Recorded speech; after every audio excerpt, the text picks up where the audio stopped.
सध्या आता आंब्याचा सीझन चालू आहे आणि मी सगळ्या आंबा स्पेशल रेसिपीज करते. मागच्या मोदकाच्या व्हिडिओला तुम्ही छान प्रतिसाद दिला, त्याबद्दल धन्यवाद.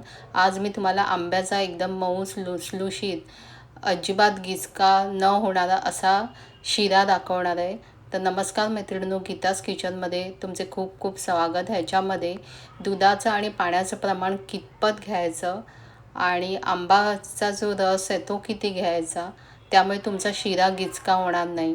तर त्यासाठी इथे मी ही आपली घरची जी छोटी वाटी असते ती घेतली. या वाटीच्या प्रमाणाने जर नाश्त्यासाठी शिरा खाल्ला तर 3 जणांना व्यवस्थित पुरतो. तर आता इथे मी दुसरी पण वाटी तुम्हाला दाखवण्यासाठी घेतली, म्हणजे तुमची कुठली वाटी ती लक्षात येईल.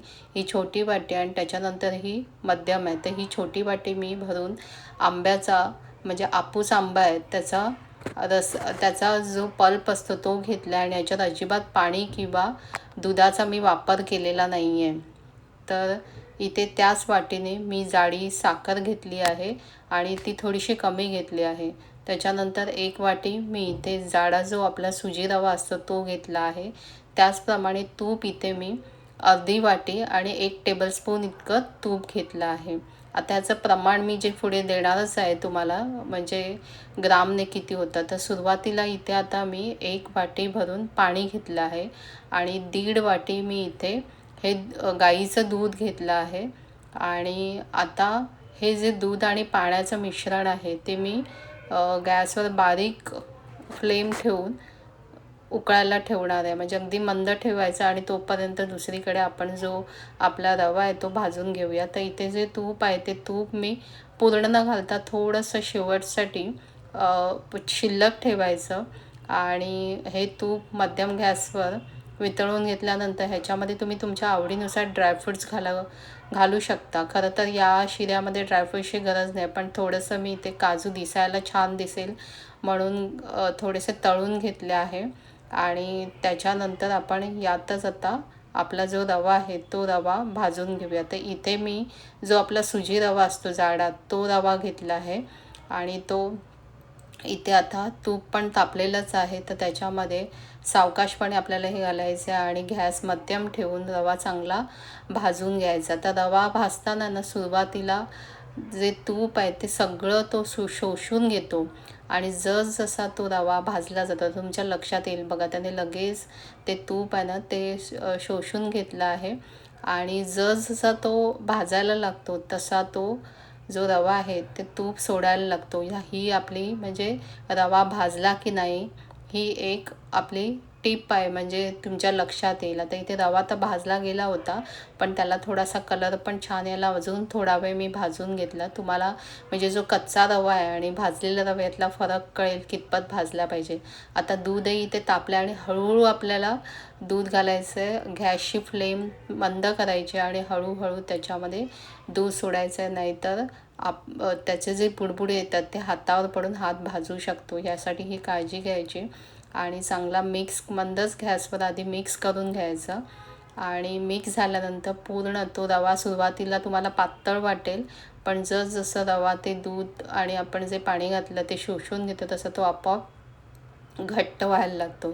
आता थोडा वेळ ढवळल्यानंतर ह्याच्यावर 5 मिनटासाठी झाकण ठेवून द्यायचं आहे आणि 5 मिनटामध्ये तो थोडासा रवा आपला शिजला जातो आणि छान त्याने आता बघा पूर्ण जे आपण दूध आणि पाणी घातलेलं ते पूर्ण शोषून घेतलं आणि तो घट्ट झाला आहे. आता इथे आपल्याला जी साखर आहे, इथे मी थोडीशी साखर जाड वापरल्यामुळे थोडी कमी घेतली एका वाटीला. पण तुम्हाला अगदी प्रसादासारखा शिरा हवा असेल तर तुम्ही जी आंब्याची गोडी आहे ते बघून तुम्ही 1 वाटी साखर घेऊ शकता. तर इथे आता ही साखर घातल्यानंतर मिक्स झाल्यानंतर आपण जो आंब्याचा पल्प म्हणजे घेतला आहे, तर एक मध्यम आकाराचा जो आंबा होता त्याचा 1 वाटी असा आपूस आंब्याचा हा पल्प आहे. तर तो मी पाणी किंवा दूध न घालता पूर्णच्या पूर्ण तो असाच घेतलेला आहे आणि तरच त्या शिऱ्याला छान अशी आंब्याची चव येते.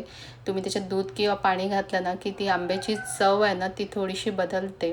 त्यामुळे आंब्याचा नेहमी पल्प काढताना ह्याच्यामध्ये दूध पाणी घालू नका.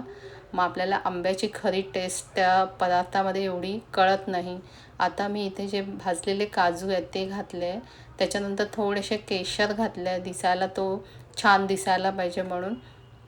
इथे खरं तर वेलची जायफळची आंब्याचा वास इतका असतो ना की त्याच्यामध्ये काही घालायची गरज नसते. तर आता पुन्हा एकदा चांगलं मिक्स करून ह्याला 5 मिनटं वाफ आणायला ठेवूया, म्हणजे तो छान त्या आंब्याच्या रसात मुरला जाईल. आणि 5 मिनटाने आपला शिरा आता इथे तयार झाला आहे. तर आपण जे शेवटी तूप ठेवलेलं ते तूप आता याच्यामध्ये घालून घेऊया, म्हणजे त्या शिऱ्याला छान अशी तकाकी येईल. आणि मग पुन्हा एकदा ढवळून आपण तो चांगला मिक्स करून घेऊया. आता मी तुम्हाला जवळून दाखवते. शिरा बघा किती कलर त्या आंब्याचा छान आलेला आहे आणि दिसायलाच इतका छान वाटतो. आता आपण हा जो शिरा आहे ना एका प्लेटमध्ये घालून घेऊया. तुमच्या लक्षात येईल तो किती छान झाला आहे. बघा दिसायला किती सुंदर दिसतो आहे, त्याला किती छान तकाकी आली आहे आणि अगदी तो असा मऊसूत असा शिरा झालेला आहे. तुम्हाला मी चमच्याने पण काढून दाखवते बघा. अजिबात कुठे गिचका झाला नाही. हाताने तो असा वेगळा केला तर हाताला कुठेही तो चिटकत नाही. इतका छान शिरा आपला झालेला आहे. असा शिरा होण्यासाठी तुमचं दूध आणि पाण्याचं प्रमाण हे योग्य पडलं पाहिजे.